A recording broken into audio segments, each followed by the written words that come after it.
Products over talent. Products over talent. I'm here now about to pick up someone's product to finish a job, you know. And all I need is one of these pans. I don't need them. I'm throwing it away.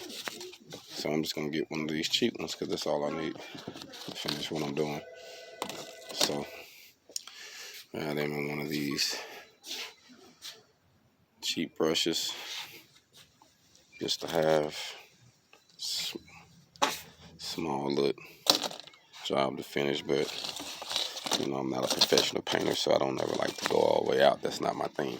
I just like to get what's used at the moment. But it's dope that you can have different products that you can pick from.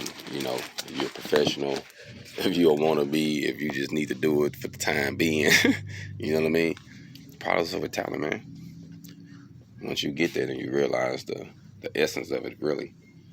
Man, what's going to stop me? The store is here, but his main thing is products. He's selling some of everybody's products. If he leasing them or owning them or whatever the situation is, still products over talent, you know. Just think about that, man. You know, don't try to oversaturate your brain with jumping into something unprepared, but just start thinking differently. Preparing your mind for something else. Products over talent.